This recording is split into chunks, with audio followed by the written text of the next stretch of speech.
Welcome to Uncovered Biblical History and Traditions, the channel dedicated to lost stories of the biblical past. Discover stories of pre-Christian historical roots, biblical legends, lost church history and forgotten historical characters of faith. It is very helpful if you hit the like, subscribe and share. Help build my channel and let's take a look together into these uncovered forgotten tales.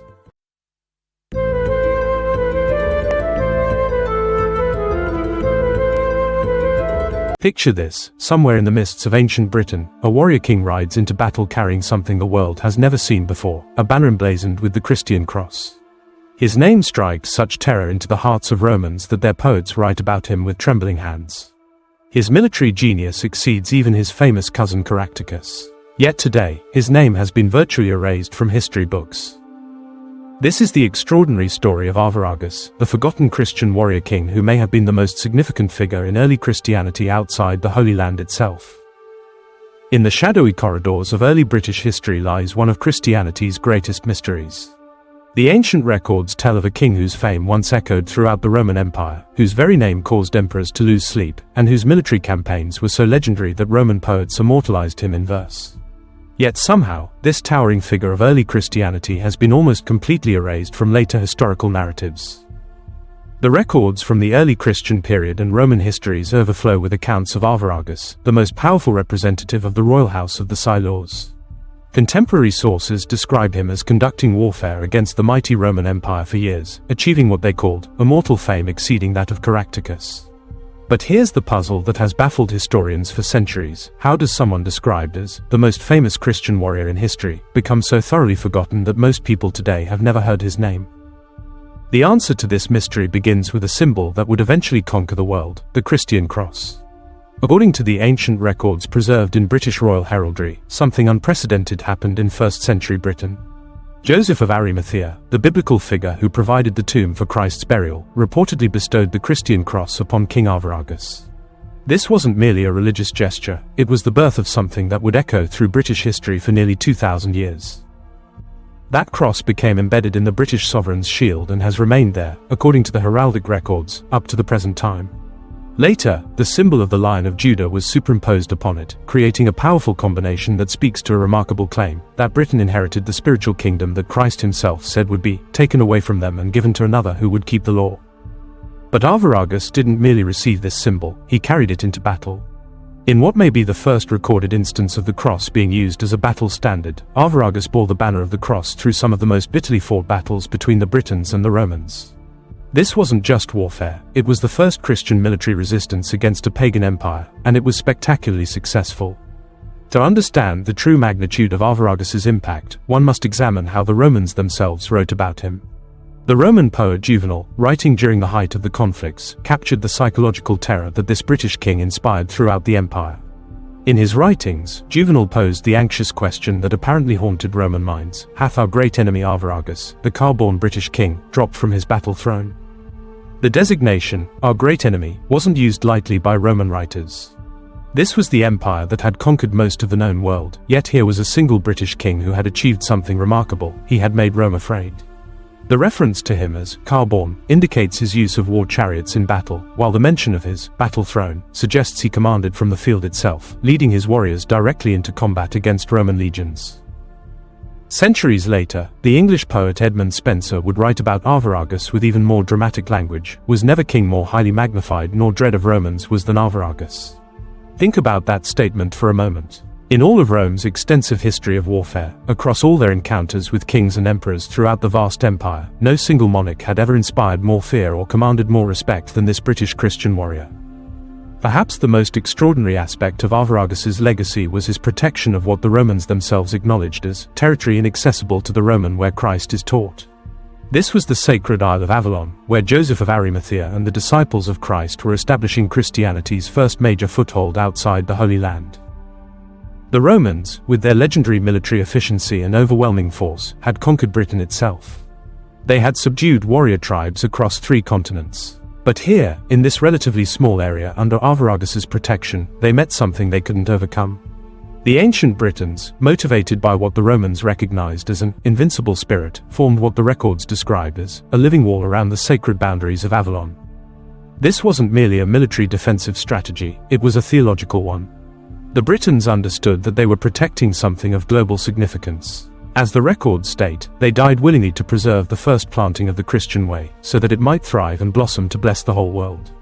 This remarkable vision, that their local sacrifice would serve worldwide Christianity, reveals a sophisticated understanding of their role in divine history.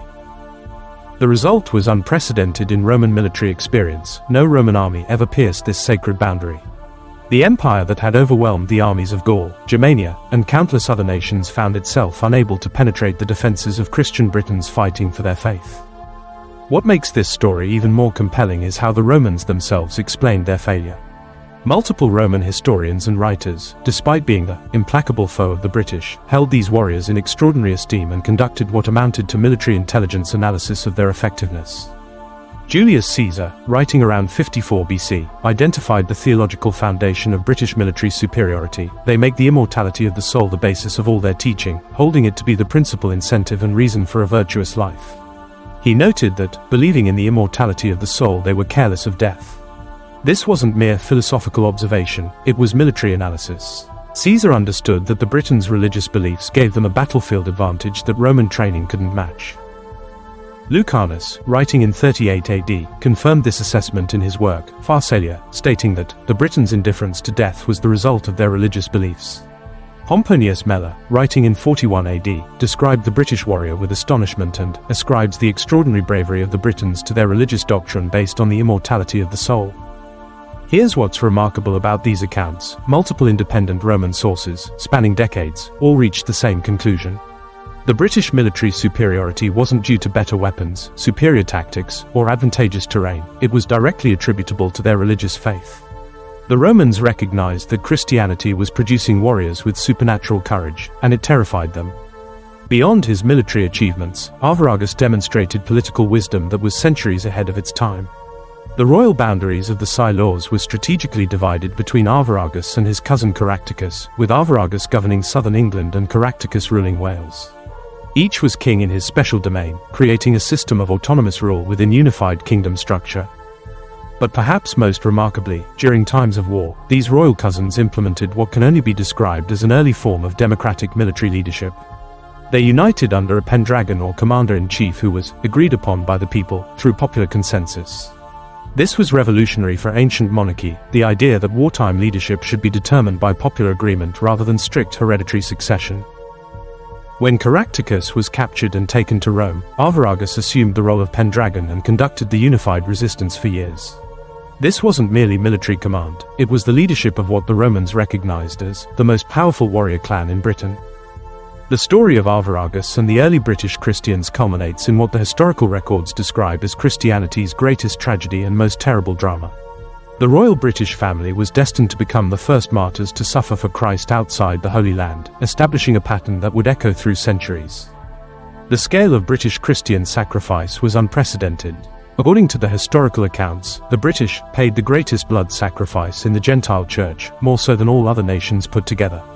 The underground cemeteries of Rome, the famous catacombs, are packed with the tortured, murdered bodies of British Christians, men, women, and children who died for their faith.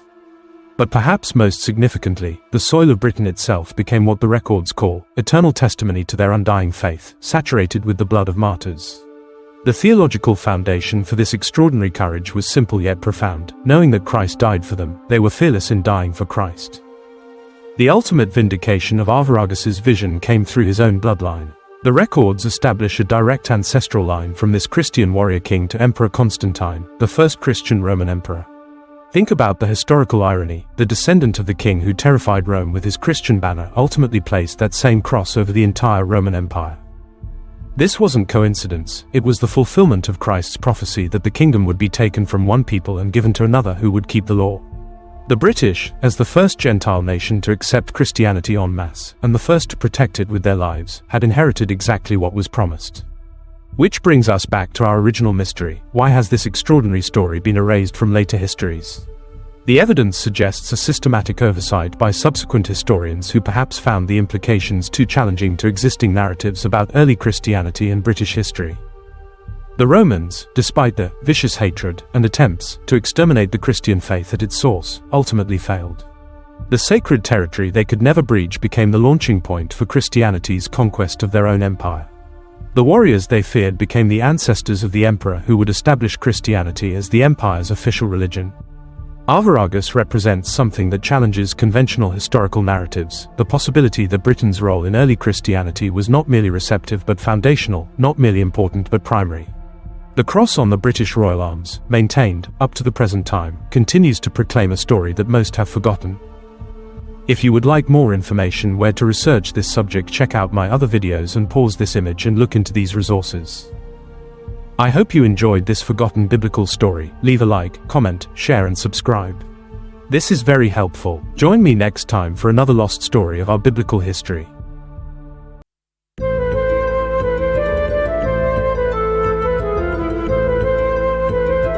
Thanks for watching. If you enjoyed this video, don't forget to like, comment, share and subscribe for more great content. Hit the notification bell so you never miss an update. See you in the next video.